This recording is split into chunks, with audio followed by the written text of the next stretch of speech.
Deep in the Montana wilderness, where cell towers can't reach and the nearest neighbor is 20 miles away, a burned-out software engineer named Marcus Chen made a discovery that would change everything. The old cabin sat forgotten for decades, its roof caved in and walls weathered gray. Most people would have walked past it without a second glance. But Marcus saw something different. He saw possibility. What started as a simple weekend project became a complete transformation, not just of the cabin, but of the man himself. Working with his hands for the first time in years, Marcus found peace in the rhythm of hammer against nail, the satisfaction of straight-cut lumber, and the quiet wisdom that only comes from solitude. But here's what no one expected, including Marcus himself. What happens when word of his peaceful sanctuary reaches a world desperate for the very thing he's discovered? Before we jump back in, tell us where you're tuning in from. And if this story touches you, make sure you're subscribed, because tomorrow I've saved something extra special for you. The Golden Mouse Trophy sat on Marcus Chen's glass desk like a monument to everything wrong with his life. The tech industry's highest honor for innovative user interface design, awarded 3 years ago for his work on Streamline OS. Beneath its polished surface lay the inscription, "For revolutionary achievement in human-computer interaction."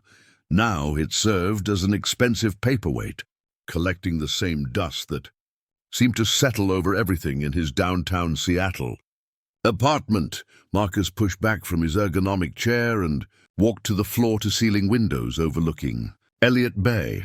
42 floors below, morning commuters streamed across the sidewalks like data packets through fiber-optic cables. He used to find poetry in that comparison. Now it just reminded him that he'd become another packet himself, shuttling between his luxury condo and the glass tower where he spent 12 hours a day, optimizing algorithms that helped people waste time more efficiently. His phone buzzed with the familiar notification tone he'd programmed himself.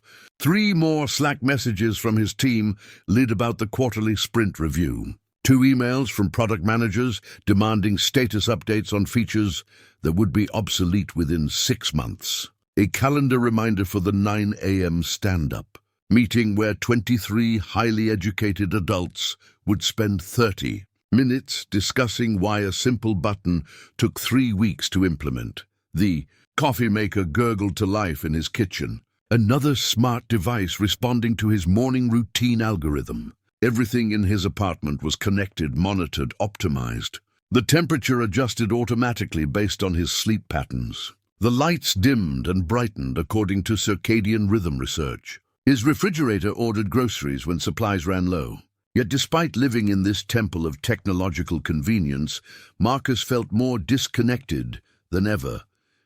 He remembered the exact moment it started. 6 months ago, during a product launch meeting for their latest social media integration tool. Marketing had presented user engagement statistics, showing their app successfully captured an average of 4 hours and 37 minutes of daily attention from each user. The room erupted in applause. The VP of product called it a triumph of persuasive design. Marcus found himself wondering what those users might have done with 4.5 hours if they hadn't been scrolling through his carefully crafted infinite feeds. That night, he'd gone home to his empty apartment and calculated his own statistics. Since joining Meridian Technologies 5 years ago, he'd written approximately 847,000 lines of code. Those lines had generated over $60 million in advertising revenue. His personal compensation had grown from $75,000 to $230,000 annually. By every metric that mattered to his industry, he was a spectacular success. But success felt like a heavy coat that no longer fit properly. The stock options, the catered lunches, the company retreats to expensive resorts where they played laser tag and called it team building. All of it had become background noise to a deeper question that kept him awake at night. When had he stopped creating things that mattered? His father would have understood the feeling. Lieutenant Colonel David Chen had spent 2 tours in Vietnam before coming home to work 30 years at Boeing, designing navigation systems for commercial aircraft. "Every line of code I write," he used to tell young Marcus, "helps people get home safely to their families." David had died 3 years ago, just before Marcus received the Golden Mouse Award. Sometimes Marcus wondered if his father would have been proud of the trophy, or disappointed by what his son had chosen to optimize. The apartment's smart mirror displayed his daily schedule as he brushed his teeth. Back-to-back meetings from 9 to 6, followed by a networking event for disruptive innovation leaders at some downtown hotel. Tomorrow looked identical, as did the rest of the week. As did, he realized with growing dread, the rest of his foreseeable career. Marcus had tried the conventional solutions. Meditation apps that gamified mindfulness. Fitness trackers that turned exercise into achievement badges. Even a brief stint with a life coach who specialized in high-performing professionals experiencing existential drift. Nothing addressed the fundamental emptiness of spending. His days building digital hamster, wheels for other human beings to run inside. The golden mouse caught the morning light from his window, casting a small shadow across a stack of unread industry magazines. Revolutionizing user engagement, the future of attention, economics, building addictive experiences responsibly. The irony wasn't lost on him that an industry dedicated to connection had left him feeling more isolated than ever. His laptop chimed with another notification. The quarterly all-hands meeting where the CEO would announce record profits and expansion plans. More users to engage, more attention to capture, more algorithms to optimize. Marcus closed the laptop without reading the message. For the first time in years, he found himself thinking about those childhood camping trips with his father. The smell of wood smoke, the satisfaction of building something with his hands, the profound quiet that came after dark in places where artificial light couldn't reach. When was the last time he'd experienced genuine silence? When had he last created something that would exist beyond the next software update? Marcus picked up his phone to request vacation time, then paused. Not vacation, something more substantial. Something that might help him remember who he used to be before he became so efficiently successful at work that no longer felt like work worth doing. The brass compass had belonged to Marcus's father for over 50 years. Lieutenant Colonel David Chen had carried it through 2 tours in Vietnam, then passed it down to his son during their last camping trip together. Now, as Marcus packed his hiking gear into the back of his Subaru, the weight of the compass in his palm felt like holding a piece of his father's certainty in an uncertain world. Marcus had never attempted a solo wilderness expedition. His outdoor experience consisted of family camping trips that ended when he turned 16 and discovered the internet. Even those memories felt distant now, filtered through decades of climate-controlled offices and digital distractions. But something about his father's compass made the prospect feel less daunting. David Chen had navigated through hostile territory with nothing but this instrument and his training. Surely Marcus could manage a few days in the Montana backcountry. The drive from Seattle took him through landscapes that gradually shed their suburban polish. Strip malls gave way to farmland, farmland to foothills, foothills to genuine wilderness. With each mile, the cell phone signal weakened until it disappeared entirely somewhere outside Kalispell. Marcus found the silence unsettling at first. No notifications, no background hum of connectivity, just the engine's steady rhythm and the occasional crack of static from the AM radio. He'd chosen the Glacier National Park area after spending weeks researching backcountry trails online. The irony wasn't lost on him that he'd used technology to plan his escape from technology. But the research had been oddly satisfying, reminiscent of the careful planning he'd done as a child before those camping trips with his father. Topographic maps spread across his dining table, gear lists revised and refined, weather forecasts studied like battle plans. The trailhead parking lot was nearly empty on a Tuesday morning in late September. Tourist season had ended, leaving only serious hikers and locals who knew the mountains belonged to them again after Labor Day. Marcus shouldered his pack, surprised by its weight despite careful attention to every ounce. His father had taught him to pack light, But 3 decades of urban living had eroded his confidence about what constituted essential gear. The first mile reminded him why he'd stopped hiking. His legs, accustomed to ergonomic chairs and climate-controlled elevators, protested every step up the rocky trail. His lungs, adapted to filtered office air, struggled with the thin mountain atmosphere. Sweat soaked through his expensive moisture-wicking shirt within the first hour. But something else happened during that painful first mile. The constant mental chatter that had plagued him for months began to quiet. By evening, Marcus had managed 8 miles along the established trail before finding a suitable campsite near a small alpine lake. Setting up his tent required more effort than he'd anticipated. The simple process of driving stakes and adjusting guy lines demanded a kind of focused attention he hadn't exercised in years. No multitasking, no background apps running in his mental operating system. Just the immediate physical reality of creating shelter before darkness fell. His father's compass lay open beside the camp stove as Marcus heated water for his freeze-dried dinner.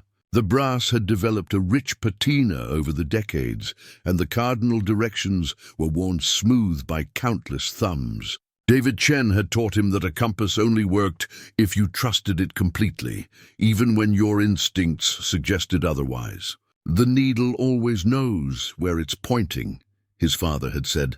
"The question is whether you know where you're going."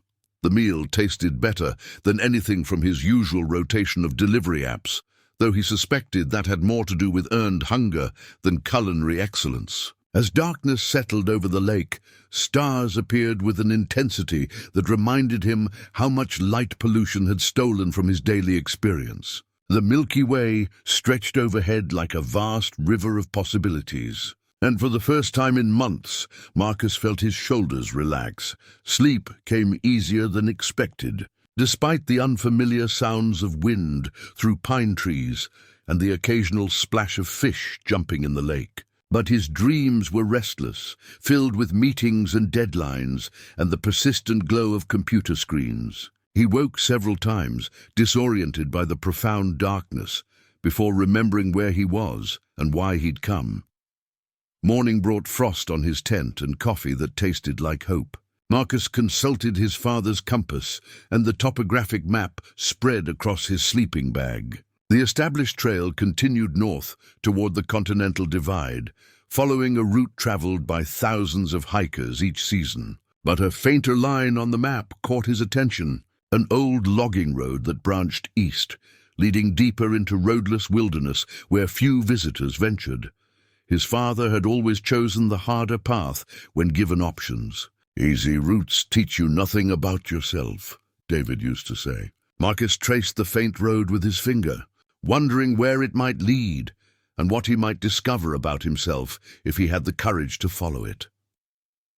The water-stained document lay folded beneath a loose floorboard, its edges brown with age and moisture.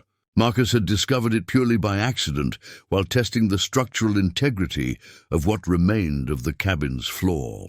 When his boot punched through a section of rotted pine, his hand had found the oilskin-wrapped package wedged between the joists. The deed to 40 acres of Montana wilderness, dated 1953, made out to one Thomas Miller.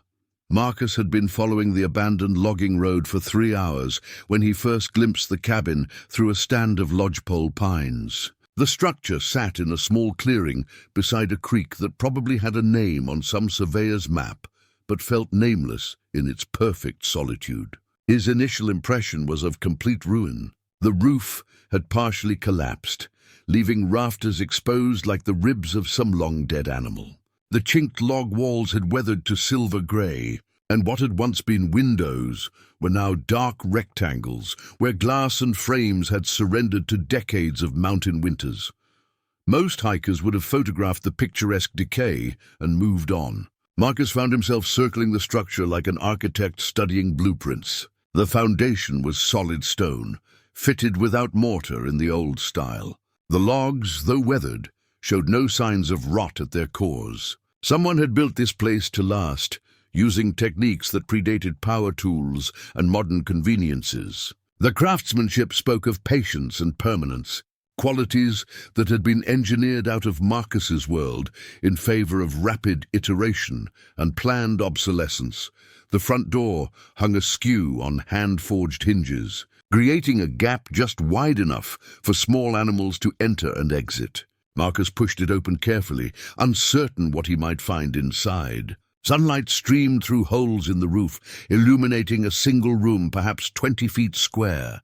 A stone fireplace dominated one wall, its chimney intact despite the roof's partial collapse. Built-in shelves lined another wall, their contents long since claimed by pack rats and weather. A simple wooden table sat near the front window, one leg broken but otherwise sound.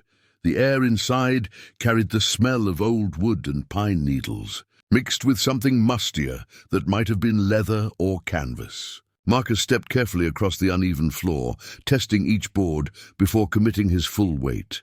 In the far corner, he found what had once been a bed frame, hand-hewn from local timber. Beside it, a smaller table held the remnants of personal belongings, a tin cup, a wooden bowl, and what looked like the desiccated remains of a leather-bound book. This had been someone's home, not a hunting cabin or seasonal retreat, but a place where someone had chosen to live deliberately and simply. The evidence was everywhere once Marcus knew how to look. Hand-carved pegs along one wall for hanging clothes, a wooden box near the fireplace that had once held firewood, sized perfectly for one person's daily needs. Shelves positioned at exactly the right height for someone of average stature to reach without strain. The broken floorboard gave way as Marcus knelt to examine the fireplace more closely. His boot crashed through rotten pine, and he felt his legs sink into the space between joists. When he pulled free, his fingers found the oilskin package wedged against the foundation stone. The material cracked as he unwrapped it, revealing documents that had been protected from moisture for over 70 years. The deed told a story in legal language. Thomas Mueller, age 34, had purchased the land from the state of Montana for back taxes in 1953. Attached paperwork showed he'd been a railroad engineer from Chicago, who had walked away from his job after something the documents referred to obliquely as a nervous condition following the war. The parallels weren't lost on Marcus. Another man who had found his way to this same wilderness, seeking something his previous life couldn't provide. Additional papers in the package revealed Muller's methodical planning. Hand-drawn building plans for the cabin, sketched with the precision of someone accustomed to reading blueprints. Lists of materials to be hauled in by packhorse before the logging road washed out. Even a crude map showing the location of a spring that provided year-round water. Thomas Mueller had come here not as a temporary escape, but as a permanent solution to whatever had driven him from civilization. Marcus spread the documents on the broken table and studied them by the failing afternoon light. According to the deed, Thomas Mueller had owned this land until his death in 1978. The property had reverted to the county for unpaid taxes, then sat forgotten in bureaucratic limbo for nearly 50 years. Current tax records would show exactly what it would cost to purchase the land, but Marcus suspected the amount would be modest. Mountain property this remote held little appeal for developers or investors. Standing in the ruined cabin, as shadows lengthened across the clearing, Marcus felt something shift inside his chest. This wasn't just a hiking discovery or an interesting historical curiosity. This was possibility made manifest. 40 acres of wilderness, a structure that could be restored with patience and skill. A place where a man could build something meaningful with his own hands, far from the constant noise of digital civilization. The practical challenges were enormous. No road access beyond the washed-out logging trail, no electricity or telecommunications. Supplies would have to be hauled in by backpack or pack animal. Building materials would cost a fortune to transport. The work would be physically demanding, technically challenging, and potentially dangerous for someone with limited construction experience. But as Marcus examined the cabin's solid foundation and studied Thomas Mueller's carefully preserved plans, those challenges began to feel less like obstacles and more like the solution to a problem he was only beginning to understand. He'd spent 15 years optimizing software that helped people escape their lives for a few hours each day. Maybe it was time to engineer his own escape, not from life, but toward a life worth living. The sun was setting behind the pine trees when Marcus made his decision. He would camp here tonight, beside the ruins of Thomas Muller's home. Tomorrow he would hike back to civilization and begin the process of purchasing this forgotten piece of Montana. And then, if he had the courage to follow through, he would attempt something his father would have understood, building something permanent in a world obsessed with the temporary. The water-stained deed felt heavier in his hands than legal documents should, weighted with the dreams of two men separated by 70 years, but united by the same fundamental need to create meaning through the work of their hands. The leather-bound ledger book sat like a sleeping giant on the county clerk's desk, its spine cracked from decades of bureaucratic handling. Mrs. Henderson, who had worked in the Flathead County Records Office for 37 years, handled it with the reverence of someone opening a family Bible. Property records from 1950 to 1980, she explained, adjusting her reading glasses. Everything's computerized now, but the old transactions are still in here. Marcus had driven straight from the mountains to the county seat in Kalispell, the deed and related documents carefully stored in a manila envelope. His 3-day beard and hiking clothes drew curious glances from the office workers, but Mrs. Henderson had seen enough property seekers over the years to recognize determination when it walked through her door. "Thomas Muller," she murmured, running her finger down handwritten entries. "Here he is. Purchase Section 27, Township 31 North, Range 19 West in September 1953. 40 acres for $87 in back taxes." She looked up at Marcus over her glasses. That was good money in 1953, but the state needed to clear delinquent properties. The ledger revealed Muller's story in bureaucratic shorthand. Annual tax payments faithfully made until 1978. Then nothing. Mrs. Henderson pulled out a death certificate from a separate file. Thomas Mueller, age 59, died of natural causes at his residence. No known heirs. The property had reverted to county ownership, where it had sat untouched for nearly 50 years. Current taxes owed would be... Mrs. Henderson calculated on an adding machine that looked older than Marcus. $4,832. Plus filing fees and processing costs, call it $5,000 even. Marcus felt his pulse quicken. $5,000 was less than he'd spent on his laptop.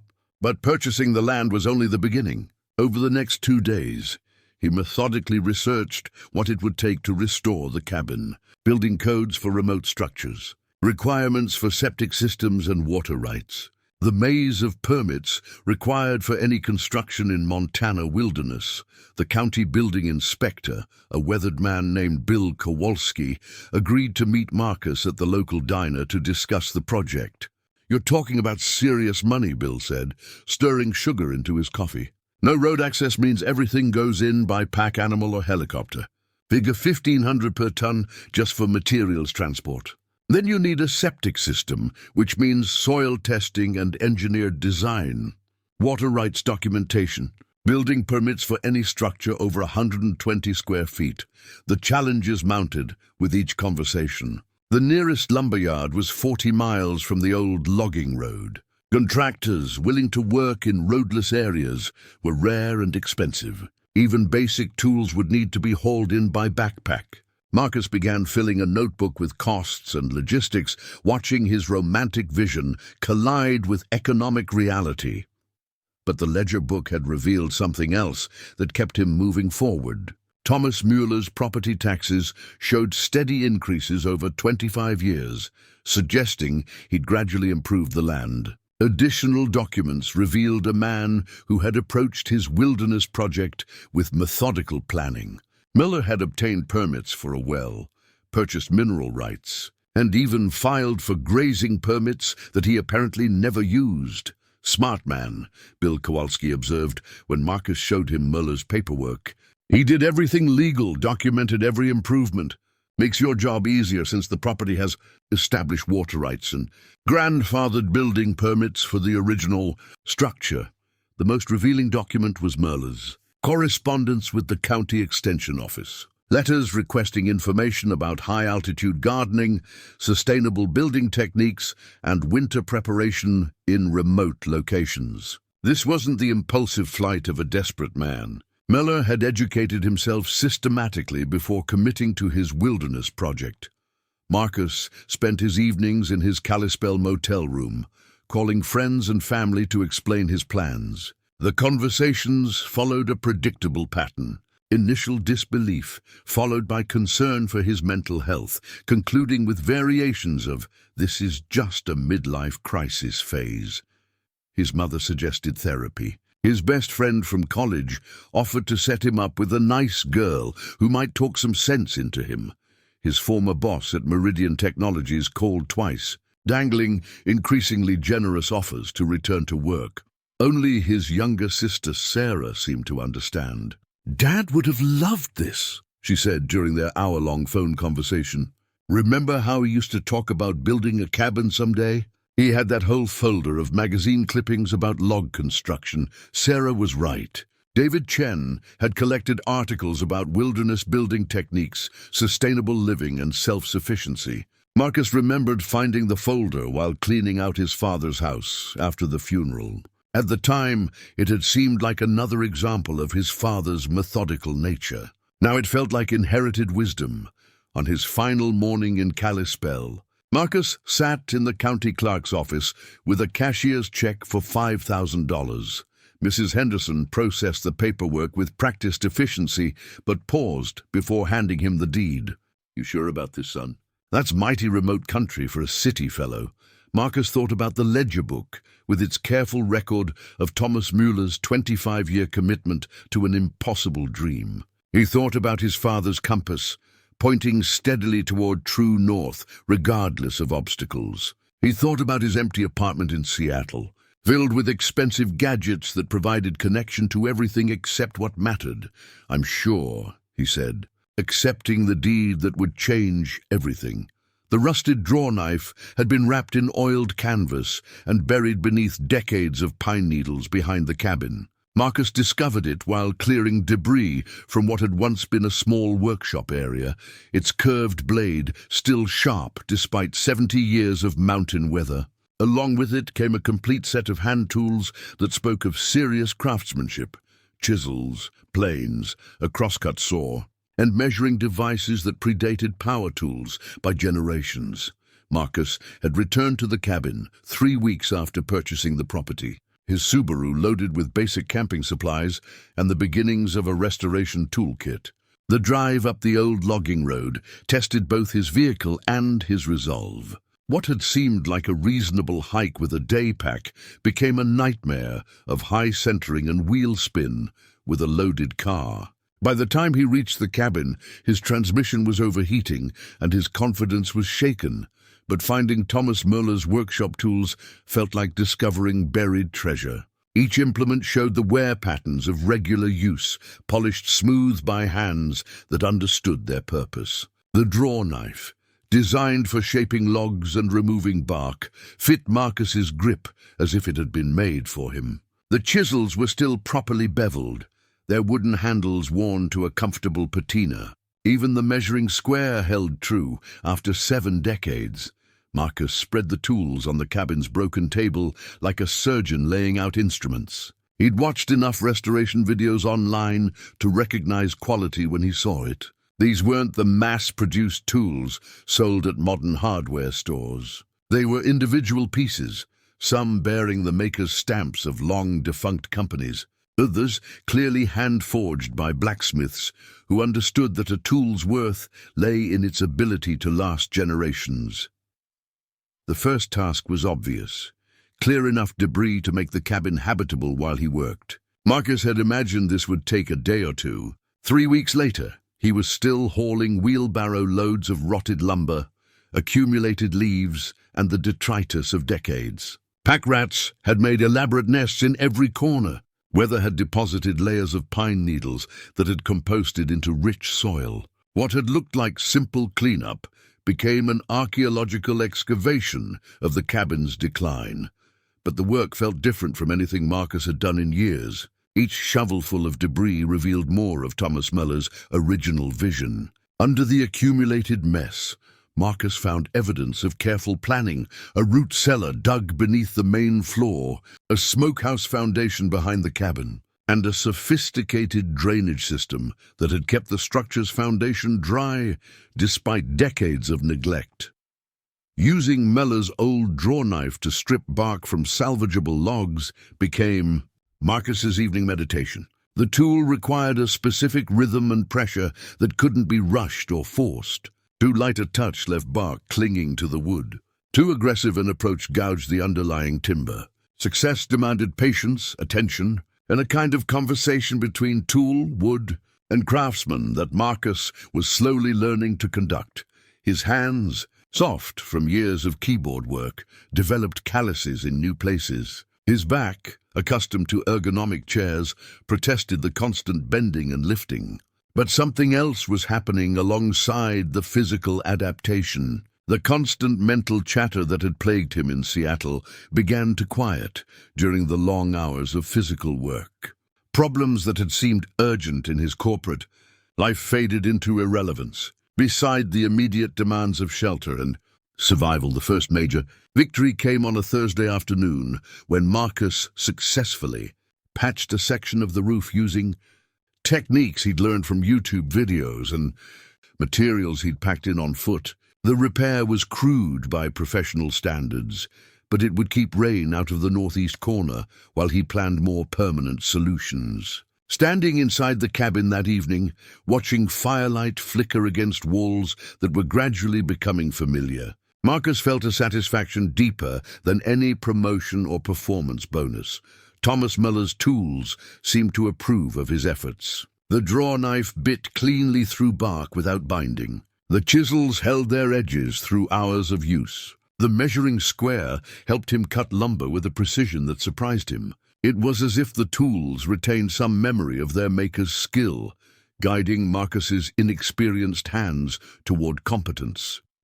Each evening, Marcus cleaned and oiled the tools before storing them in their canvas wrapping. It was a ritual that connected him to Muller and to generations of craftsmen who had understood that good tools deserved respect. The maintenance required only minutes, but those minutes anchored his day in something tangible and enduring.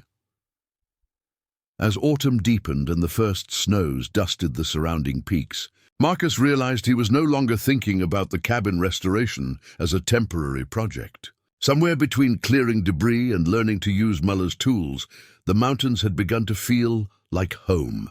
The question was no longer whether he could restore the cabin, but whether he was strong enough to build the life that would go with it.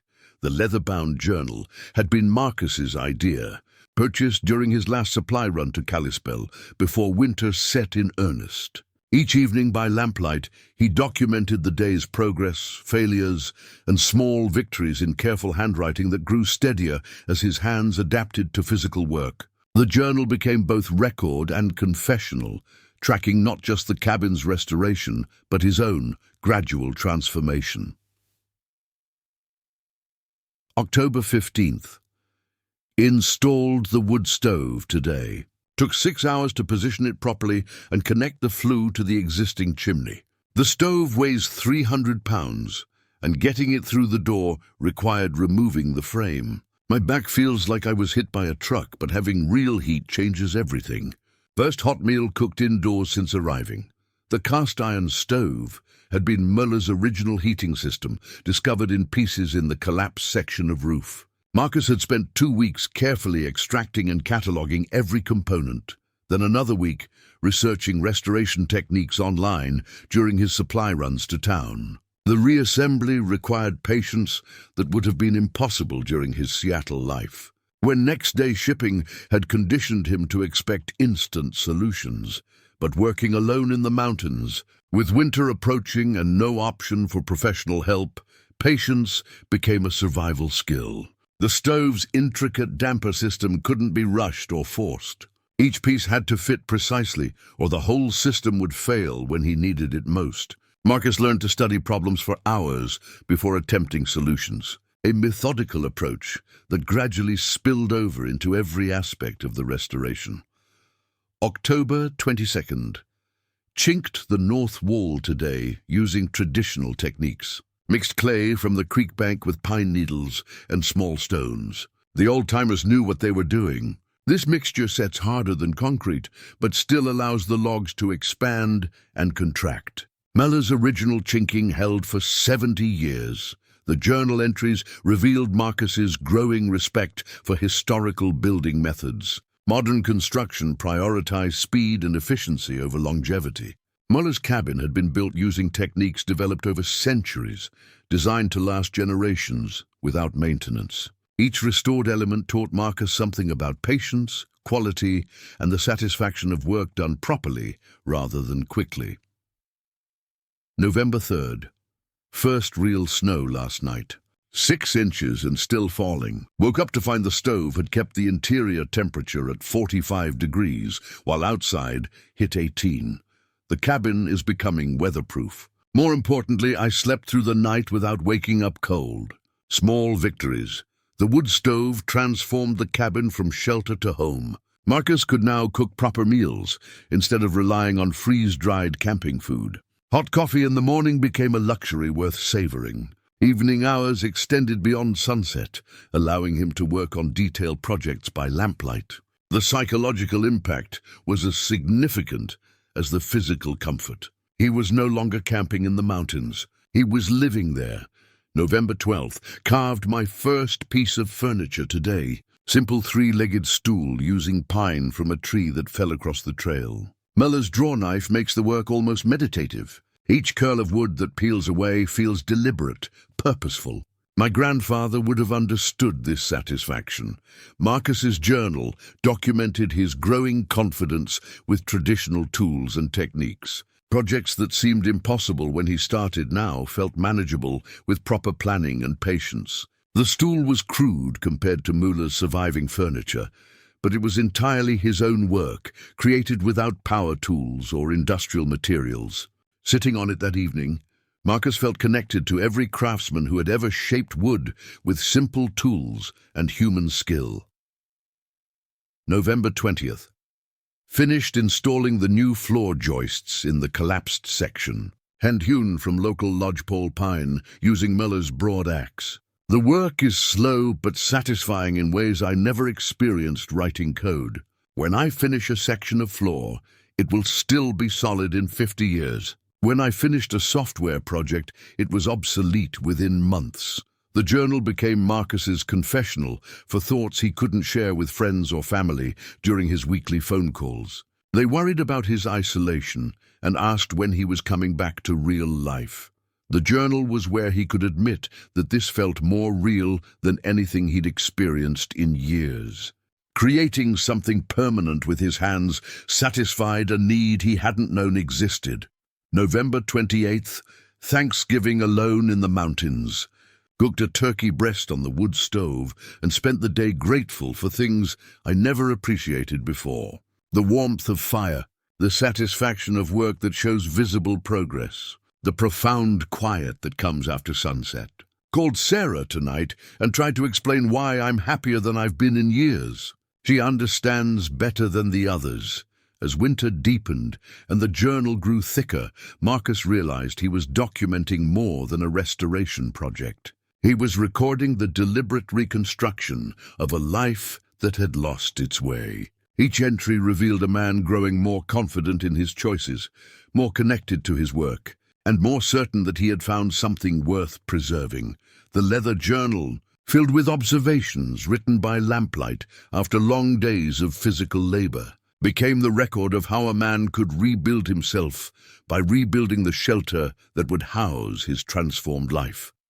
The small battery-powered radio had been an afterthought, added to his supply list when Marcus realized he had no way of receiving weather warnings. Now it sat on a shelf beside the fireplace, its telescoping antenna extended toward the window, pulling in the scratchy signal of the National Weather Service from Kalispell. During the long winter evenings, it became his only connection to a world that felt increasingly distant and irrelevant. December brought storms that tested both the cabin's integrity and Marcus's resolve. The first blizzard arrived without warning on a Tuesday morning, transforming his familiar landscape into an alien world of white.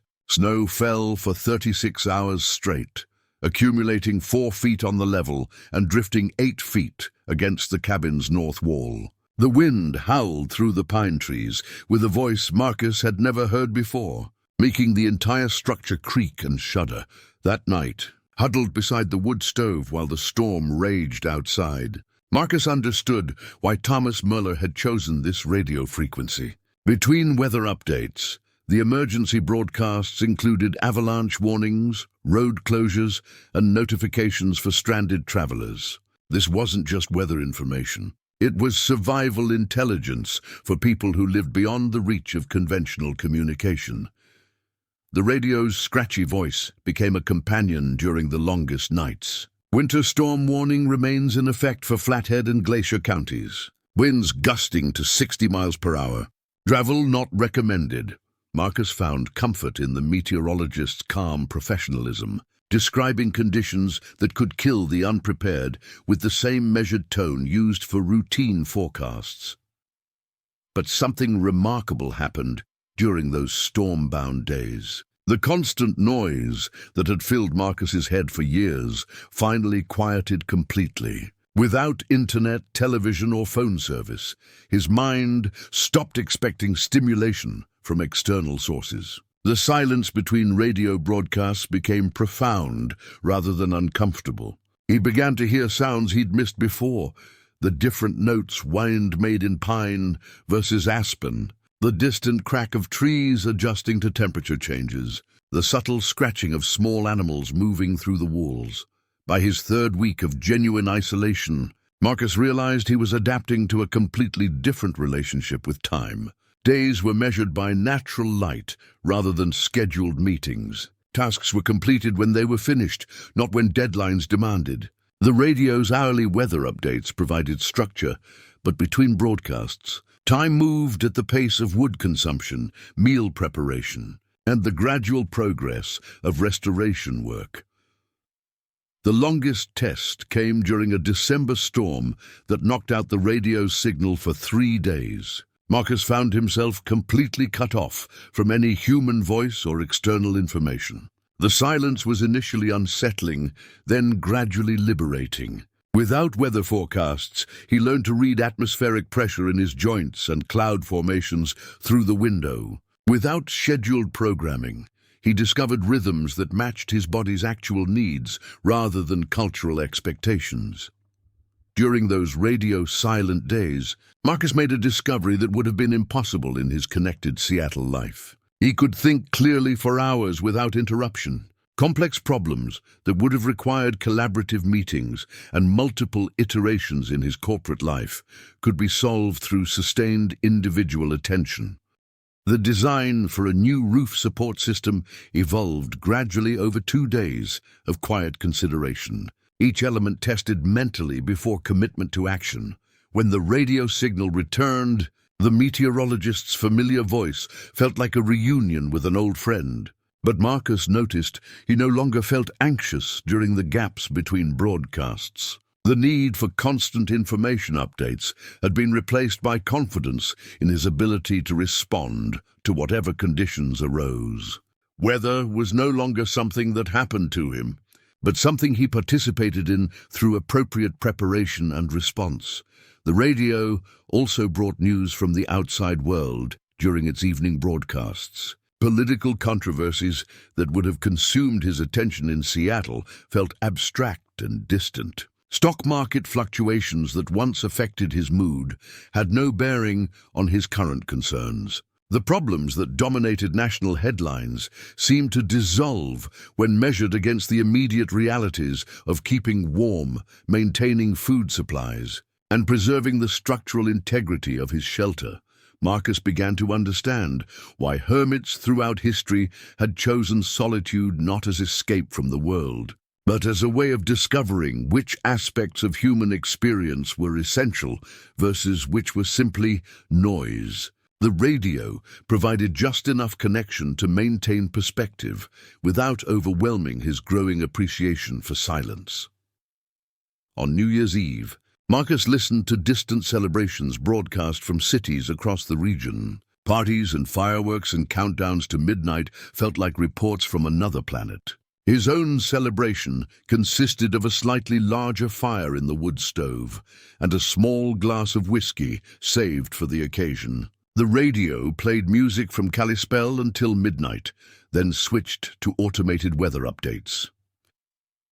As the broadcast announced the arrival of another year, Marcus realized he had never felt less alone. The mountains, the restored cabin, and the gradual rhythm of seasonal change had become companions more reliable than any he'd known in his urban life. The radio remained his link to human civilization, but it no longer felt like a lifeline. It was simply information, useful when needed, ignorable when not. The rusted tin box had been tucked behind loose stones in the cabin's foundation, wrapped in oiled cloth that had protected its contents for decades. Inside, Marcus found dozens of small envelopes, each carefully labeled in Thomas Muller's precise handwriting.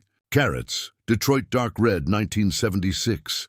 Beans, Kentucky Wonder, 1975. Tomatoes, Brandywine, 1977. The seeds were dark and shriveled, but when Marcus planted a test sample in a small pot by the window, half of them sprouted with surprising vigor. Spring arrived late in the mountains, announced not by calendar dates, but by the subtle lengthening of daylight and the first patches of bare earth appearing through melting snow. Marcus had spent the winter months planning a garden based on Muller's detailed notes, which he'd found tucked between the seed packets. The previous owner had experimented for years with varieties that could handle the short-growing season and unpredictable weather at 7,000 feet elevation.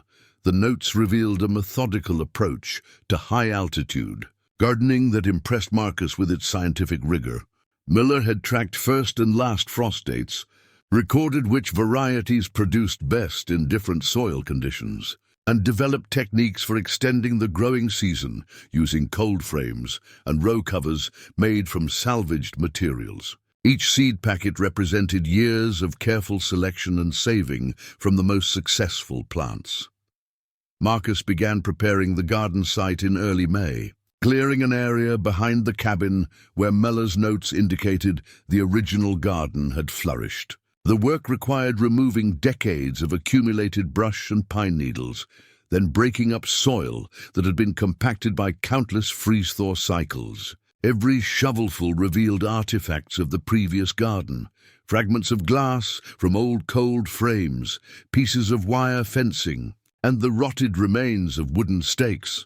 The physical labor was different from the carpentry and restoration work that had occupied his winter months. Digging and soil preparation required sustained effort rather than technical skill, but Marcus found the repetitive nature of the work meditative in its own way. Each day of garden preparation left him exhausted but satisfied, connected to the earth in ways his corporate life had never allowed.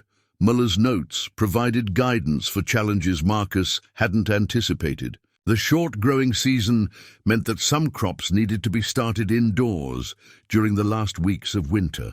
Others required carefully timed succession plantings to ensure continuous harvest. The garden's success depended on understanding microclimates within the small plot, taking advantage of areas that warmed earlier or stayed frost-free longer.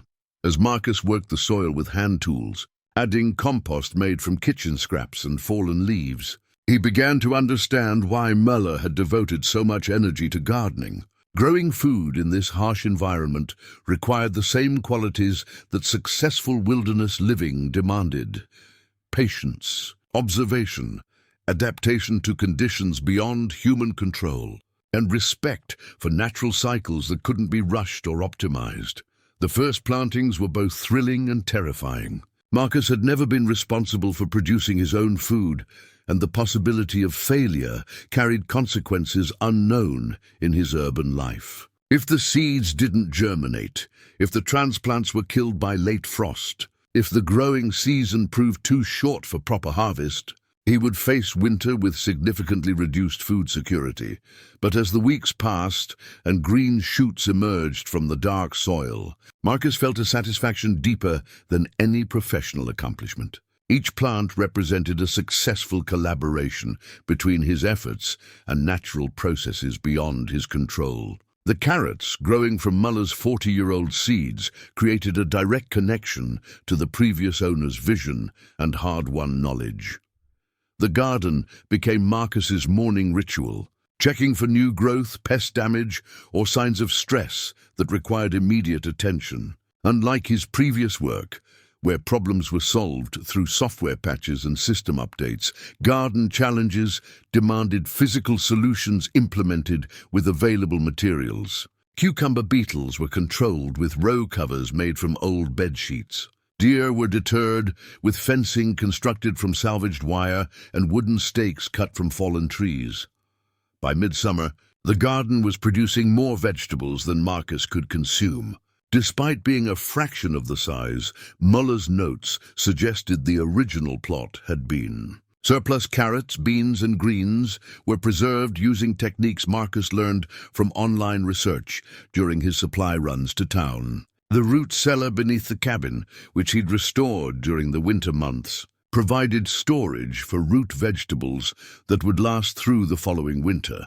The heirloom seeds represented more than agricultural genetics. They carried the accumulated wisdom of a man who had learned through trial and error how to coax sustenance from unforgiving soil and weather. Each successful harvest validated Müller's patient experimentation, and Marcus's growing confidence in his ability to provide for himself through the work of his hands. As autumn approached and Marcus began saving seeds from his most productive plants, he understood that he was continuing a conversation between gardener and environment that Muller had begun decades earlier. The tin box, now refilled with seeds from the current year's harvest, would preserve both genetic material and hard-won knowledge for whatever challenges the next growing season might bring. The simple spiral notebook had started as a practical necessity when Marcus realized he needed to track which visitors had borrowed tools or supplies. But as more people discovered the restored cabin, the guest register became something deeper, a collection of stories from fellow seekers who found solace in what he'd created. Each entry revealed someone grappling with their own version of the emptiness that had driven Marcus to the mountains.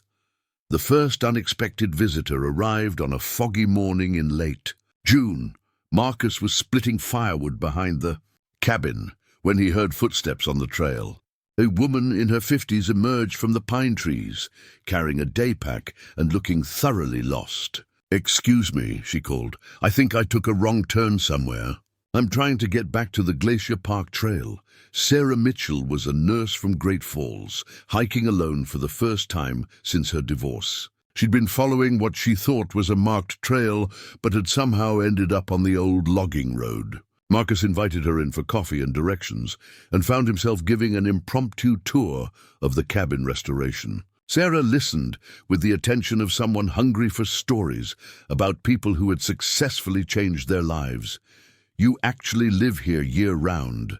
she asked, running her hand along the smooth surface of the table Marcus had built using Muller's traditional joinery techniques. "No internet, no cell service, no grocery stores?"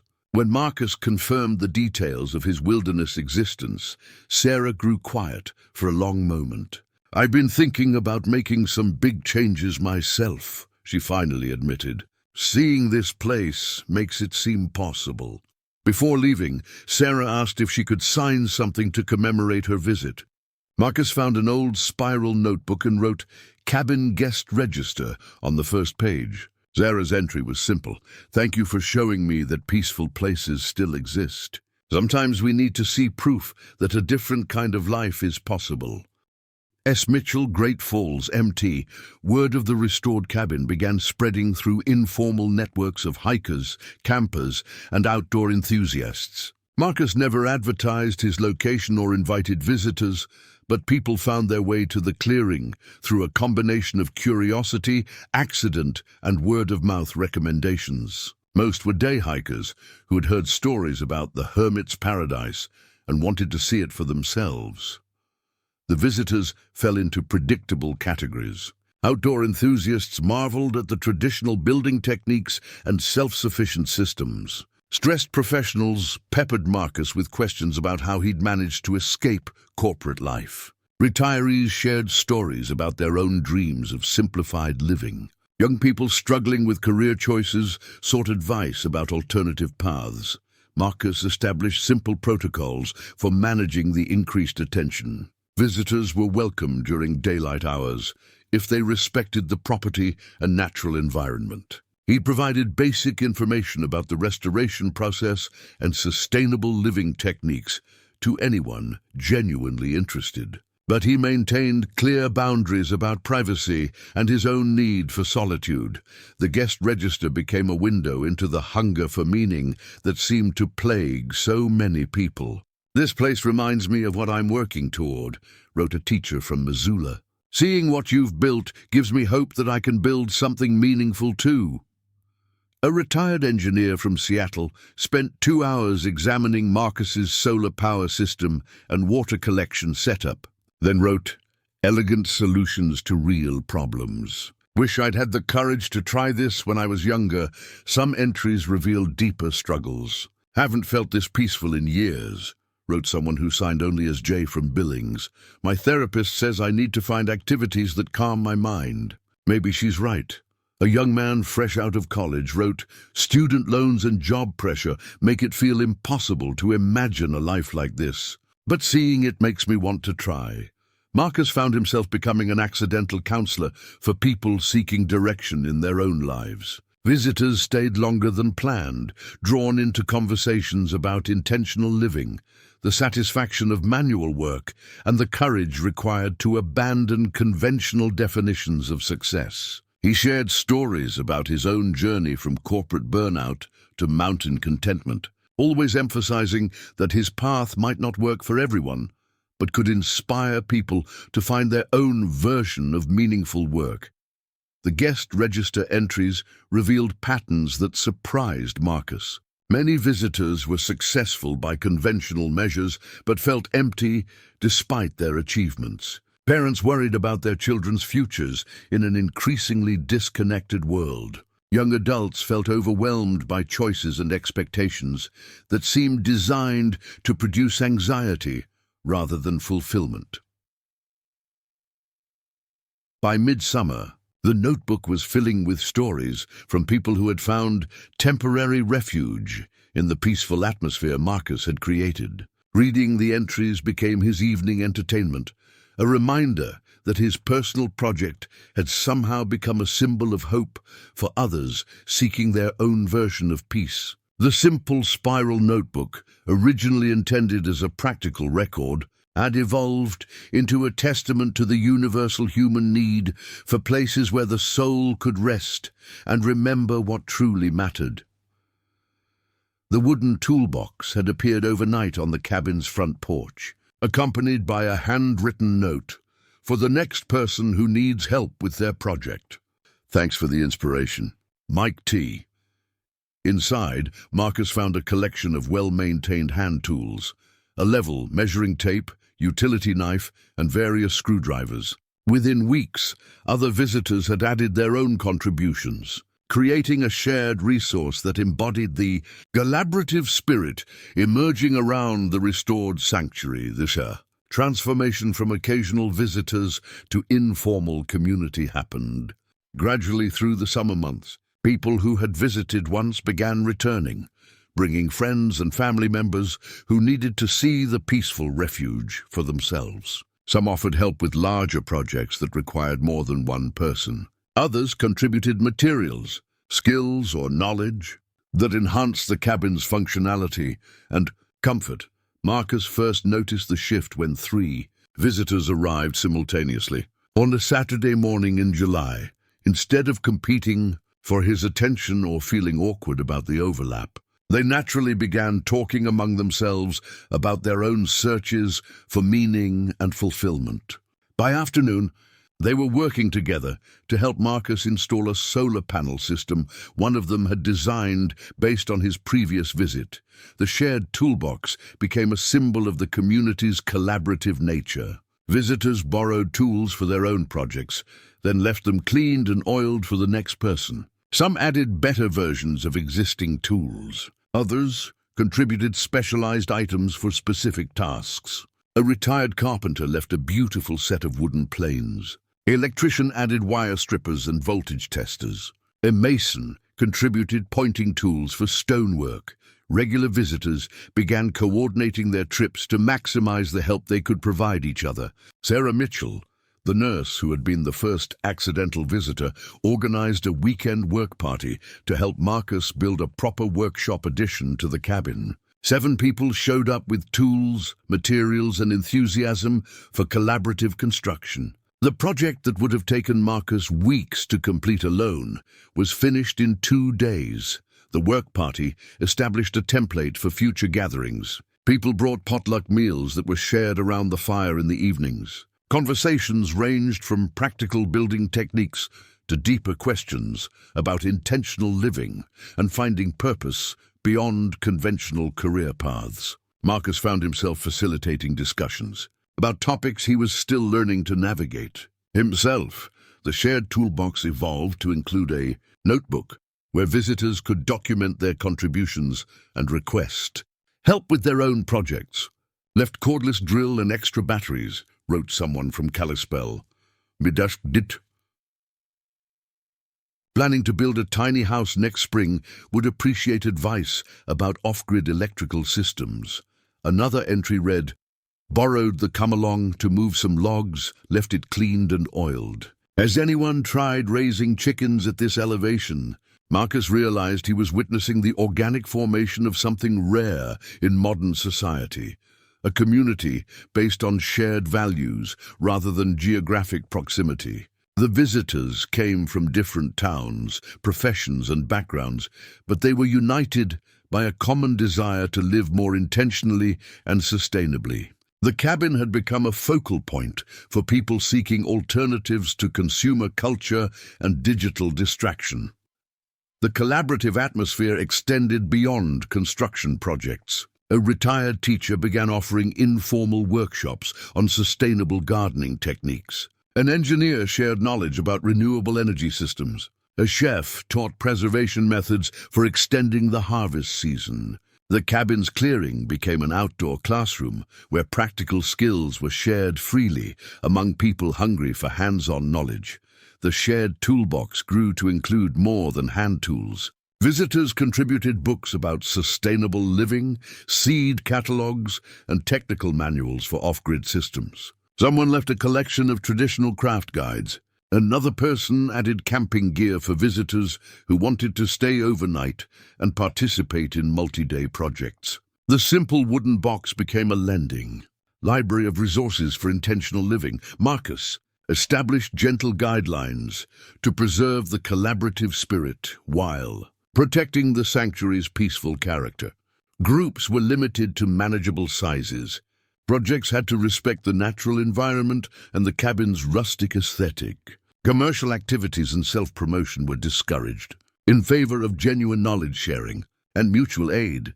The most rewarding development was watching visitors help each other pursue their own alternative living projects. People exchanged contact information and continued supporting each other's efforts long after leaving the mountains. The network that formed around the cabin began spawning similar experiments in sustainable living across the region. By late summer, the shared toolbox had become too small for all the contributions. Marcus built a larger storage shed where visitors could leave equipment, materials, and supplies for future projects. The expansion felt like a natural evolution of the collaborative spirit that had emerged organically from people's desire to contribute something meaningful to a place that had given them hope. The wooden toolbox, though replaced by larger storage, remained on the cabin's porch as a reminder of how community could form around shared values and mutual aid. Its simple presence invited newcomers to understand that this was a place where people helped each other build the lives they actually wanted to live. The smartphone photo showed the cabin at golden hour, with Marcus sitting on the porch steps holding a cup of coffee, unaware he was being photographed. The visitor had posted it to Instagram with the caption, "Found paradise today." Sometimes the best therapy is seeing proof that peace is possible. Our off-grid nurture cabin life. Find your peace. Dutch Montana. Within 48 hours, the image had been shared 12,000 times. Marcus discovered the viral photograph during his weekly supply run to Kalispell, when the coffee shop barista recognized him from the image on her phone. "You're the cabin guy!" she exclaimed, showing him the screen. "My whole feed is full of people talking about your place. Everyone wants to know where it is." Marcus stared at the photo with growing alarm.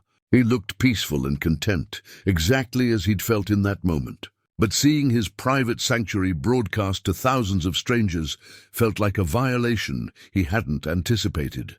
The original post had spawned hundreds of comments and shares. Lifestyle bloggers were asking for location details. Travel influencers wanted to feature the cabin in their content. Outdoor gear companies were requesting partnerships. The hashtags had taken on lives of their own, with people posting their own dreams of escaping to similar sanctuaries. Marcus's carefully guarded refuge had become an unwitting symbol for everyone seeking alternatives to modern life's relentless pace. By the time Marcus returned to the cabin, he found a small crowd gathered in the clearing. 3 cars had somehow made it up the old logging road, though one was clearly stuck in a muddy section that would require serious assistance to navigate. The visitors weren't the usual respectful hikers or intentional seekers. These were tourists, taking selfies with the cabin as backdrop and complaining about the lack of cell service to upload their images immediately. "Excuse me, are you the guy who lives here?" asked a woman with professional camera equipment. "I'm doing a piece for Mountain Living magazine about alternative lifestyles. Could we set up an interview? Maybe get some shots of you doing authentic cabin things?" Marcus politely declined, but the woman persisted. "This could be great exposure for your brand. We could really help you monetize this whole hermit aesthetic." The word monetize hit Marcus like a slap. Everything he'd built was being reframed through the lens of content creation and commercial opportunity. The peaceful sanctuary that had emerged from his genuine need for meaningful work was being reduced to lifestyle pornography for people who wanted to consume the image of simple living without actually changing their own lives. More concerning was the impact on his established community of visitors. The regular volunteers who had helped with projects and contributed to the collaborative atmosphere found themselves competing with Instagram tourists for access to the space. The shared toolbox was being raided by people who took items without understanding the system of mutual aid that had developed around it. The guest register filled with entries focused on social media metrics rather than personal reflection. Marcus spent sleepless nights considering his options. He could restrict access entirely, posting the property against trespassers and reclaiming his solitude. He could embrace the attention and attempt to guide it toward more constructive purposes. Or he could find some middle ground that preserved the sanctuary's authentic purpose, while acknowledging that its influence had spread beyond his control. The decision crystallized during a particularly frustrating weekend when 23 people showed up seeking the Instagram cabin. Most were unprepared for the hike, inappropriately dressed for mountain weather, and primarily interested in photography rather than understanding what the place represented. One group left trash in the clearing. Another tried to remove pieces of Marcus's handmade furniture as souvenirs. The sacred space that had nurtured his transformation and inspired others was being treated as a theme park. Marcus gathered his core community of regular visitors for an emergency meeting. These were the people who understood the cabin's deeper purpose and had contributed to its development as a center for intentional living. Together, they developed strategies for managing the increased attention while preserving the sanctuary's authentic character.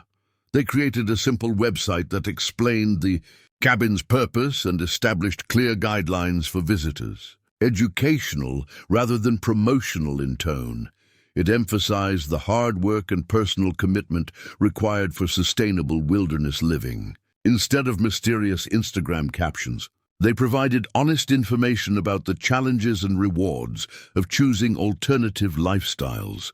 The photograph that had started the viral attention remained online, continuing to spread Marcus's story to new audiences. But the community had learned to respond to inquiries with substance rather than spectacle. They offered workshops for people genuinely interested in learning practical skills. They connected serious seekers with resources for starting their own intentional living projects. They transformed casual curiosity into educational opportunities. Marcus realized that the viral photograph, despite its initial disruption, had revealed something important about the hunger for authentic alternatives in modern society. The thousands of shares and comments represented real people seeking proof that different choices were possible. His challenge was to honor that search while protecting the sanctuary that had made his own transformation possible. The smartphone image had captured more than just a peaceful moment on a cabin porch. It had documented the possibility of choosing meaning over efficiency, community over consumption, and intentional living over default existence. The task now was ensuring that the sanctuary could continue nurturing that possibility for people ready to do the work of building their own versions of peace.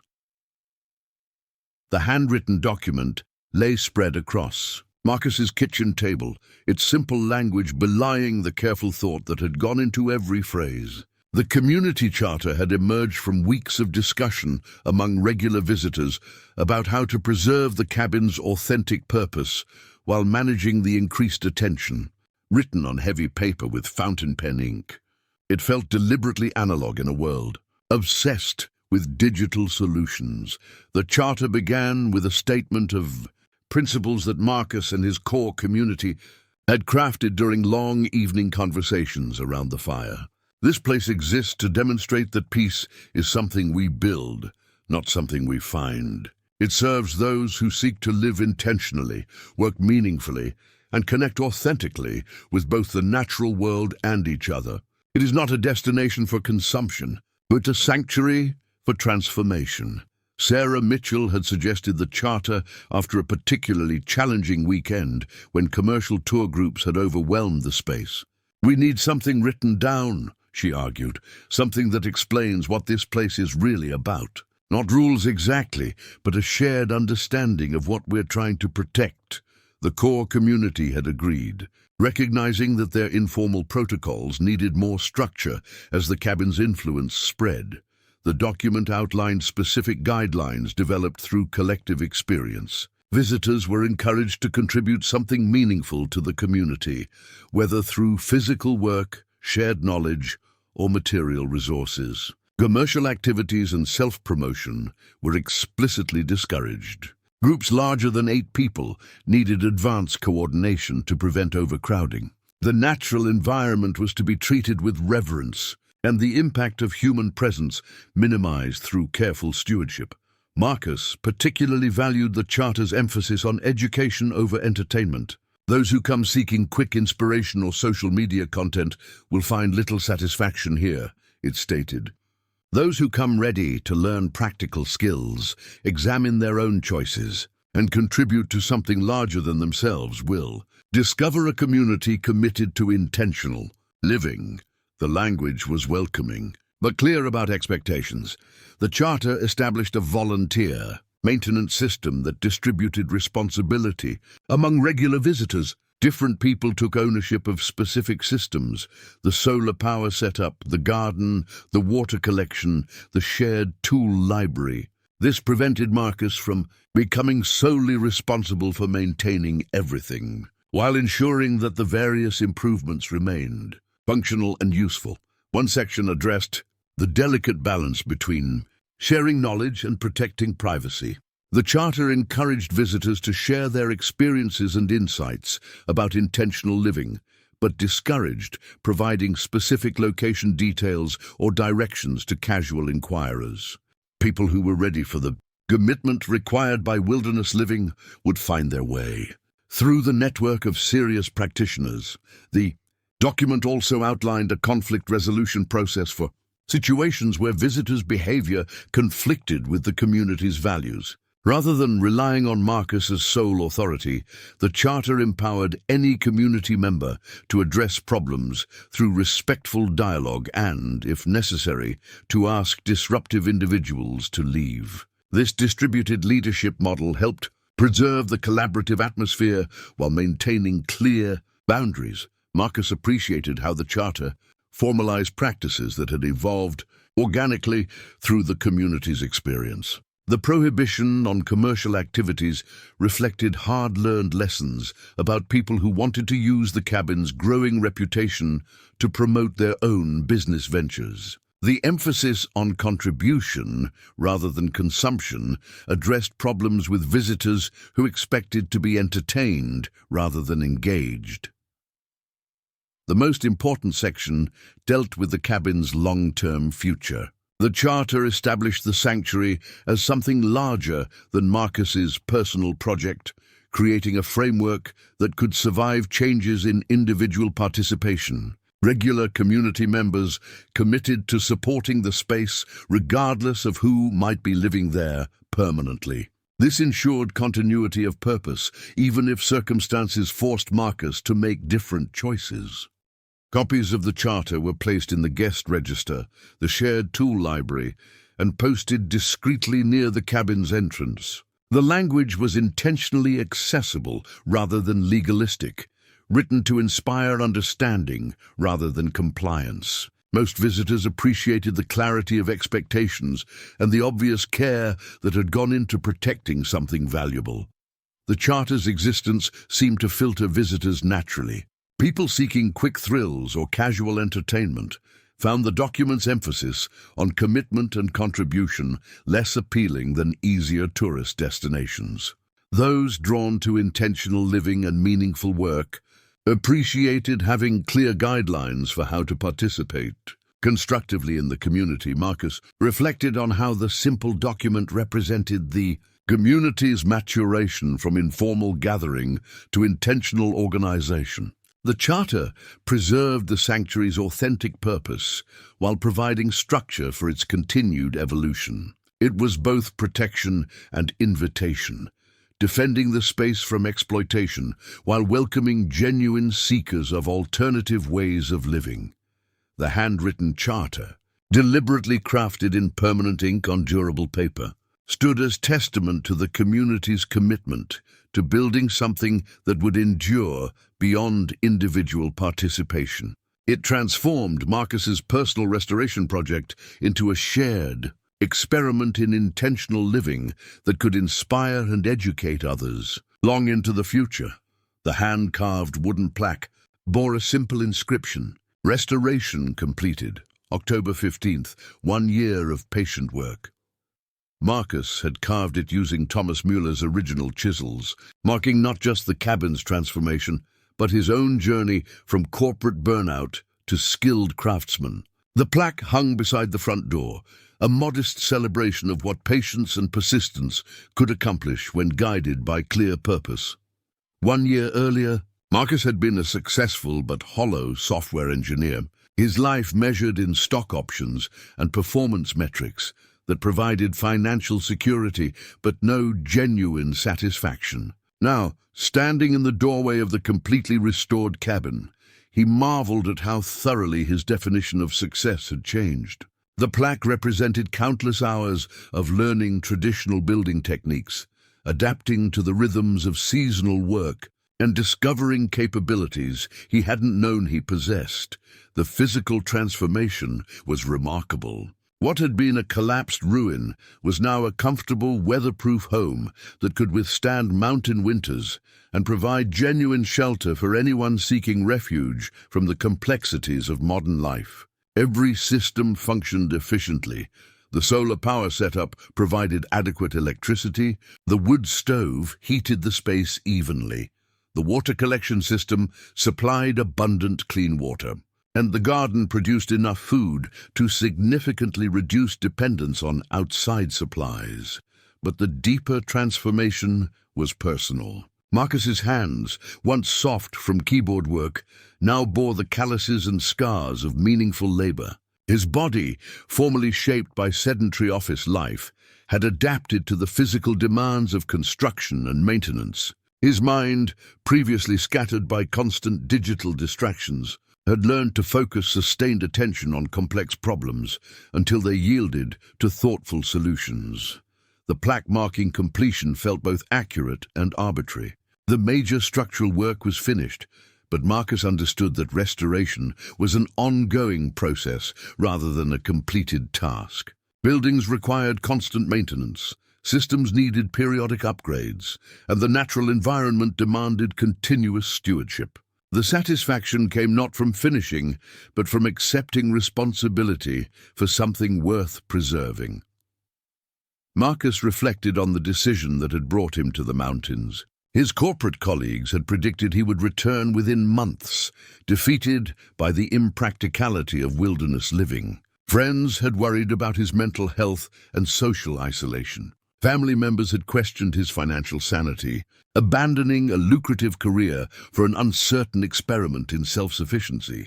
Instead, he had discovered capabilities and satisfactions unavailable in his previous life. The work was physically demanding but emotionally fulfilling in ways that designing user interfaces had never been. The isolation had taught him to appreciate genuine solitude, while also deepening his connections with the community of like-minded seekers who found their way to the sanctuary. The financial uncertainty had been replaced by a different kind of security, the confidence that he could provide for himself through the work of his hands. The completion plaque also marked his evolution from hermit to teacher. Marcus had begun the restoration as a purely personal project, seeking healing from his own professional disillusionment. But the cabin's influence had spread far beyond his individual transformation. Visitors regularly left with new perspectives on what constituted meaningful work and successful living. The sanctuary had become proof that alternative choices were possible for anyone willing to commit to the patient work of building them. Most significantly, the plaque commemorated his decision to stay permanently rather than treating the restoration as a temporary adventure. Marcus had officially resigned from his software engineering career, selling his Seattle apartment and committing fully to his new life. The bridge back to corporate security had been deliberately burned, eliminating the temptation to retreat when mountain living presented its inevitable challenges. The anniversary coincided with the first snowfall of the new winter, marking the beginning of Marcus's second year as a full-time mountain resident. He felt confident in his ability to handle whatever challenges the season might bring. The cabin was properly prepared, his skill level had improved dramatically, and his understanding of natural cycles had deepened through a full year of attentive observation. Looking at the completion plaque, Marcus understood that he was celebrating more than architectural achievement. The restored cabin represented proof that modern people could still learn traditional skills, that meaningful work remained possible despite economic pressures toward specialization and efficiency, and that intentional choices could create lives of genuine satisfaction rather than mere commercial success. The wooden plaque would weather and fade over time, but the transformation it commemorated had become permanent. Marcus had built more than shelter in the Montana wilderness. He had constructed a new identity as someone who created rather than consumed, who solved problems through craftsmanship rather than technology, and who measured success in terms of contribution rather than accumulation. The elegant letterhead bore the logo of quantum dynamics, Silicon Valley's most aggressive headhunting firm. The job offer inside represented everything Marcus had once thought he wanted. Chief Technology Officer at a unicorn startup. $400,000 base salary plus equity that could be worth millions. A signing bonus larger than most people's annual income. And the opportunity to revolutionize how humans interact with artificial intelligence. The letter had arrived during his weekly mail pickup in Kalispell, forwarded from his old Seattle address. Marcus read the offer 3 times, sitting in his truck outside the post office while snow began falling on the windshield. The position would put him at the forefront of technology development, working with the industry's brightest minds on projects that could genuinely change the world. The financial package would provide security for multiple lifetimes. The company's mission statement spoke of creating AI systems that would enhance human potential rather than replacing human workers. The timing couldn't have been more challenging. Marcus was facing his second Montana winter, and the isolation that had felt liberating during warmer months was beginning to test his resolve. The nearest neighbor was still 20 miles away. Medical emergencies would require helicopter evacuation. Even simple supply runs to town required careful planning and perfect weather conditions. The romantic adventure of wilderness living was yielding to the grinding reality of surviving alone in one of America's harshest environments. Phone calls from friends and family had intensified as word of the job offer spread through his network. His mother called twice, emphasizing the security and opportunities he was rejecting. His former colleagues at Meridian Technologies couldn't understand why he would abandon his career at its peak. Even Sarah Mitchell, who had become one of his strongest supporters, gently questioned whether he was making decisions based on fear rather than authentic choice. "You've proved your point," she said during one of her weekend visits. "You've shown that you can live independently and build something beautiful with your hands. No one would blame you for taking this opportunity and returning to the world." Her words carried the weight of genuine concern rather than casual advice. She had watched him struggle through the darkest months of winter isolation and understood the psychological toll of his chosen lifestyle. The letter from Quantum Dynamics had been accompanied by research about Marcus's cabin project. The company's founders had seen the viral photographs and were impressed by his transition from software engineer to wilderness craftsman. They viewed his experience as evidence of innovative thinking and adaptability that would be valuable in their rapidly evolving industry. The job offer wasn't just about his technical skills, but about his demonstrated ability to succeed in unconventional circumstances. Marcus found himself calculating the practical advantages of returning to corporate life. The salary would be sufficient to purchase significant wilderness property, perhaps developing a more sophisticated, off-grid retreat that could serve more people. The equity potential could fund educational programs about sustainable living. His platform as a successful technology executive would amplify his message about intentional living far beyond what he could achieve as an isolated mountain dweller. But deeper questions haunted his consideration of the offer.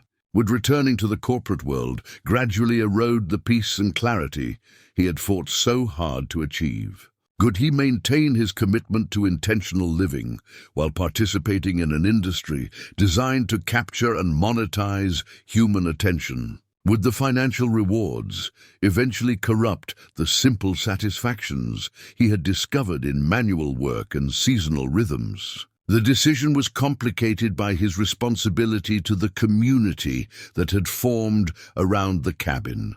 Regular visitors had built their own lives around the knowledge that the sanctuary would continue existing as a refuge from corporate pressures and digital overwhelm. People planned pilgrimages to the restored cabin, seeking proof that alternative choices remained possible. The guest register overflowed with testimonies from individuals who had been inspired to make their own life changes after witnessing Marcus's transformation.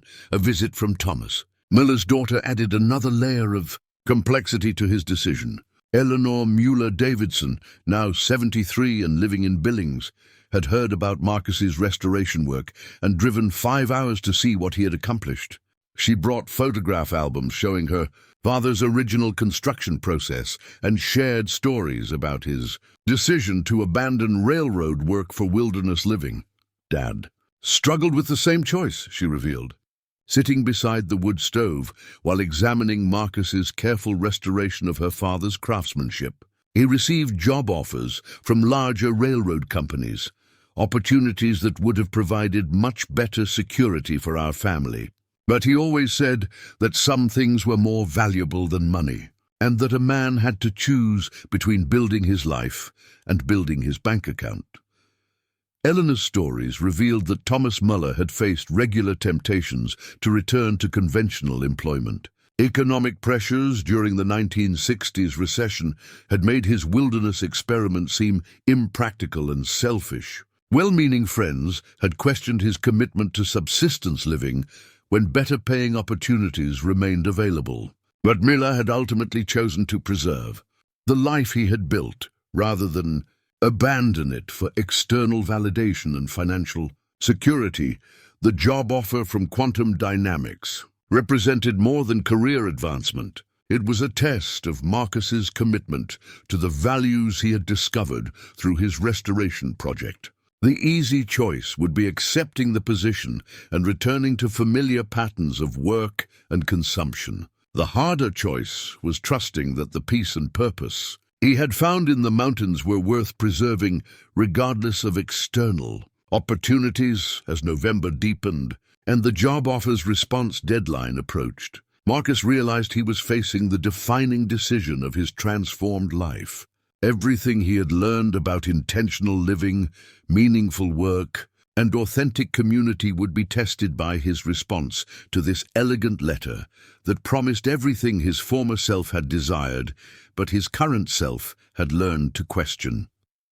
The yellowed envelope had been wedged between foundation stones for over 40 years, discovered only when Marcus was reinforcing the cabin's northeastern corner against winter settling. Inside, Thomas Mueller's final letter was written in the same careful handwriting that had documented his gardening experiments and building plans. The letter began, "To whoever finds this place and chooses to care for it, I hope my story helps you understand the choice you're facing." Marcus read the letter by lamplight on the evening before. Quantum Dynamics response deadline. Muller's words revealed a man who had wrestled with the same fundamental questions about success, security, and the courage required to live according to personal values rather than external expectations. The parallel between their situations was so precise, it felt like receiving advice from across the decades. "I came here in 1953, after 20 years working for the Chicago and Northwestern Railroad." Mueller had written, "Good job, steady pay, pension waiting at the end." But something was eating at me from the inside. I was helping move freight faster and more efficiently, but I couldn't explain why that mattered or who it served beyond the shareholders. My supervisor told me I was having a nervous breakdown. I called it waking up. The letter described Muller's decision to purchase the abandoned Montana property using his entire railroad pension fund. Family members had predicted disaster. Former colleagues had called him ungrateful and irresponsible. The medical professionals treating his nervous condition had warned that isolation would worsen his mental state. But Mueller had recognized that his breakdown was actually a breakthrough, the moment when he stopped accepting other people's definitions of meaningful work. "Built this cabin with my own hands over 3 summers," the letter continued. "Learned carpentry from library books and trial and error. Made every mistake you can imagine, some of them dangerous. But every board I cut and every nail I drove belonged to something that was mine, in a way the railroad job never was. When you build shelter with your hands, you understand the difference between having a career and having a life." Muller's letter revealed the economic pressures Marcus hadn't fully considered. The railroad had offered him a promotion to district supervisor with a significant salary increase. The position would have provided security for his family and respect from his community. The choice wasn't between poverty and prosperity, but between conventional success and the uncertain rewards of intentional living. Turned down the promotion in the fall of 1954, Muller wrote. Used the money they offered for the signing bonus to buy better tools and improve the cabin's foundation. Some folks said I was crazy to give up that kind of opportunity. Maybe they were right about the crazy part, but they were wrong about the opportunity. The real opportunity was learning who I could be when I stopped trying to be who everyone else expected. The letter addressed the loneliness that Marcus had been feeling during the darker months of winter. Miller acknowledged that choosing unconventional paths often meant sacrificing the easy companionship that came from shared assumptions about success and security. But he had found deeper connections with the few people who understood his choice and supported his commitment to intentional living.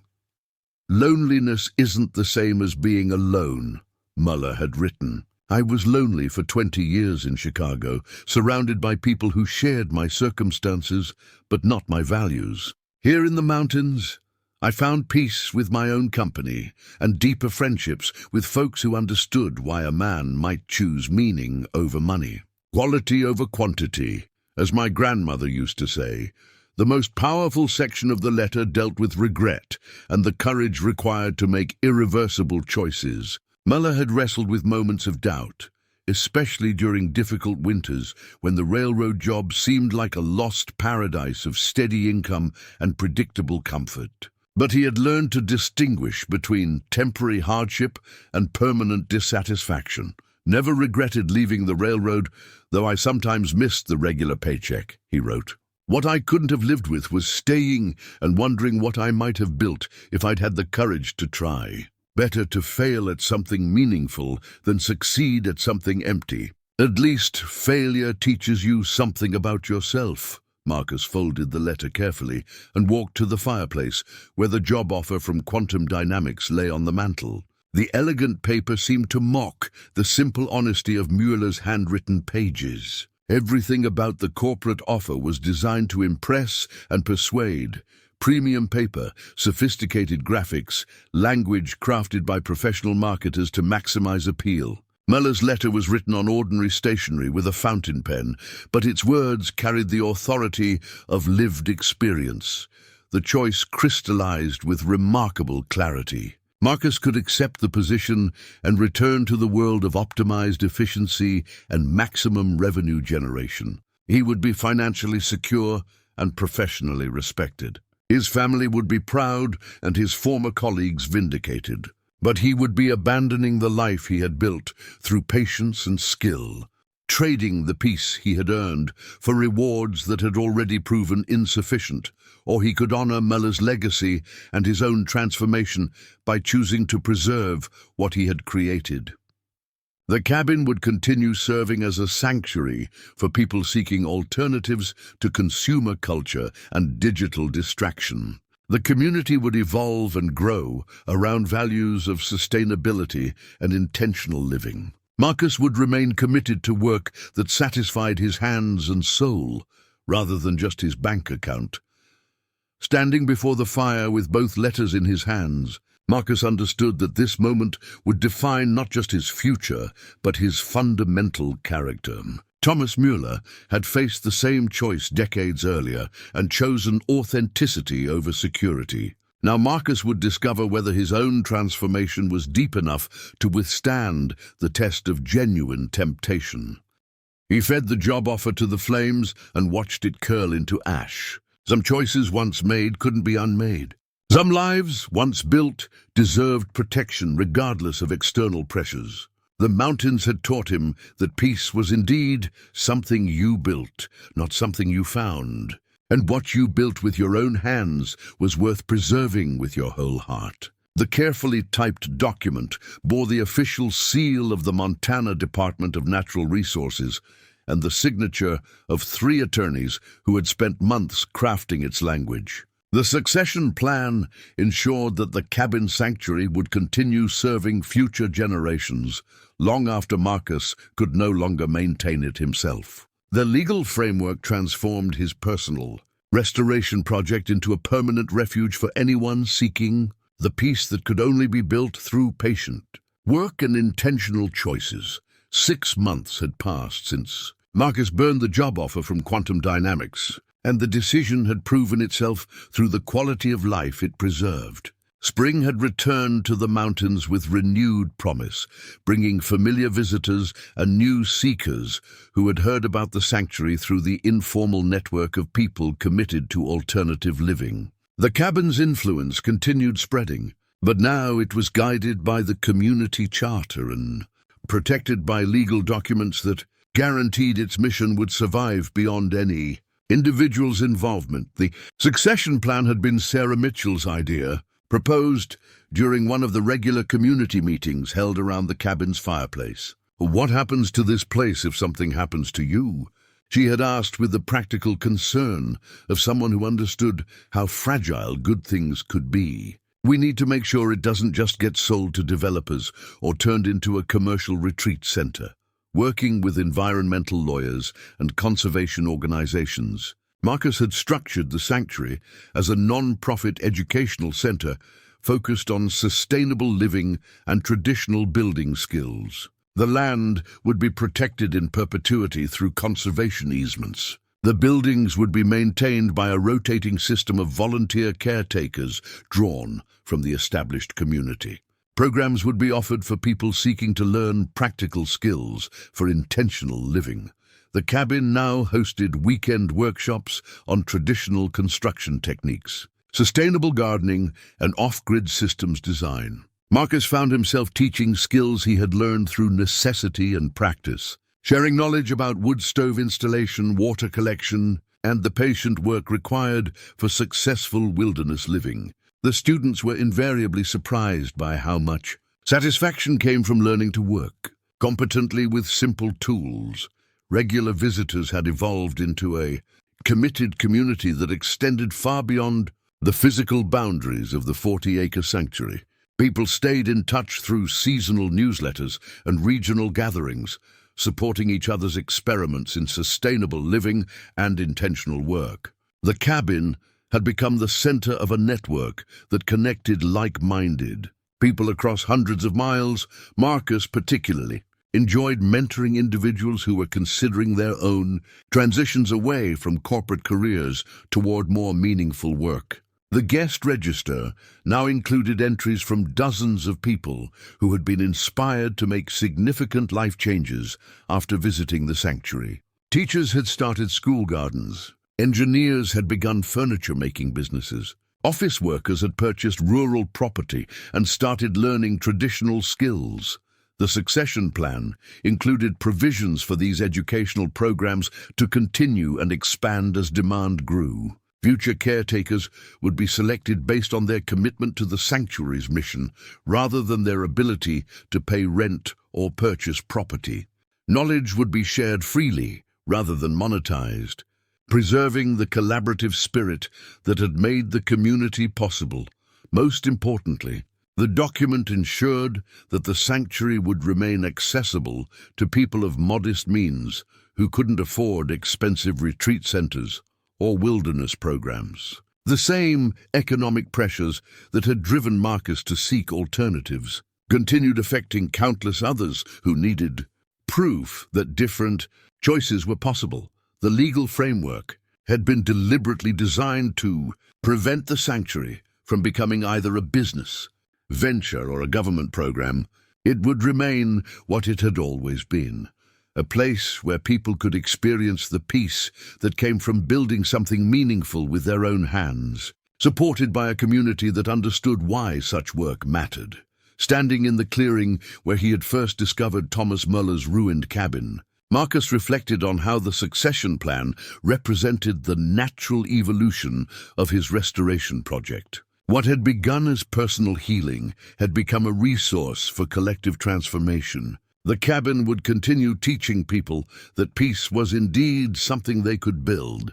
One careful choice at a time, the succession plan, signed and filed with appropriate agencies, guaranteed that future generations would inherit not just a restored building, but a living example of how patience, skill, and community could create alternatives to the anxious consumption that dominated modern life.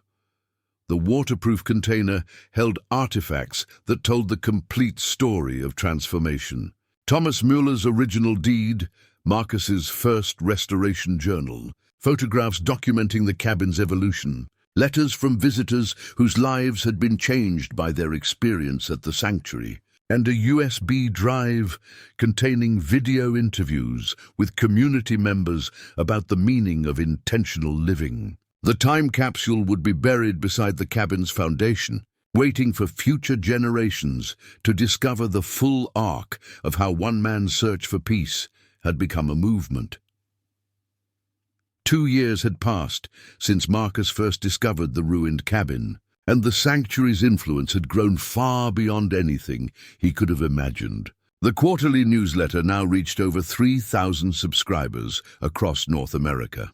Regional gatherings brought together hundreds of people committed to sustainable living and meaningful work. Most significantly, the cabin had inspired the creation of similar sanctuaries in other states, each adapted to local conditions, but sharing the core mission of demonstrating that peace was something people could build through patient effort and community support. Marcus had recently completed a book documenting his journey, from corporate burnout to wilderness contentment, but he deliberately structured it as a practical guide rather than a memoir. The text focused on techniques for traditional building, sustainable systems design, and the psychological adjustments required for successful off-grid living. Publishers had wanted more personal drama and lifestyle inspiration, but Marcus insisted on providing information that would actually help people create their own versions of intentional living.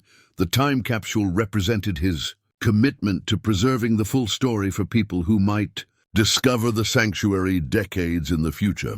Climate change and economic instability would likely drive more people towards self-sufficient living arrangements. Future visitors would need to understand not just the practical techniques for wilderness restoration, but the deeper motivations and community support that made such projects psychologically sustainable. Elena Rodriguez had joined Marcus as co-caretaker of the sanctuary, bringing expertise in permaculture design and conflict resolution that complemented his construction and systems knowledge. Their partnership had evolved from shared values about intentional living into a deep personal connection that enriched both their individual growth and their collaborative work. Elena's presence had transformed the cabin from a hermit's retreat into a genuine home that could nurture both solitude and companionship. The time capsule included Elena's contributions to the sanctuary's development, detailed garden maps showing successful crop rotations, documentation of the solar greenhouse she had designed, and her research on traditional food preservation techniques adapted for modern conditions. Future caretakers would inherit not just buildings and systems, but accumulated knowledge about what worked and what didn't in this specific environment. The container also held testimonials from the dozens of people who had been inspired to make significant life changes after visiting the sanctuary. A former marketing executive had started an organic farm cooperative. A burned-out nurse had opened a wilderness therapy program. A retired engineer had begun teaching traditional building skills at a community college. Each story demonstrated how exposure to intentional living could catalyze transformations that rippled far beyond individual choices. Marcus particularly valued, including the correspondence with Thomas Müller's daughter, who had become a regular visitor and unofficial historian of the property's evolution. Elena's memories of her father's original vision provided continuity across the decades, confirming that the current community's values aligned with Müller's original intentions for the land. As Marcus sealed the time capsule and prepared to bury it beside the cabin's stone foundation, he reflected on how completely his definition of legacy had changed. 2 years ago, he would have measured success through professional achievements and financial accumulation. Now he understood that the most important legacy was demonstrating that alternative choices remained possible, for anyone willing to do the patient work of building them. The buried container represented more than historical documentation. It was a message of hope for future generations who might face even greater pressures toward conformity and consumption. The sanctuary's story proved that individuals could still choose meaning over efficiency, community over competition, and the satisfaction of building something beautiful over the anxiety of accumulating something valuable.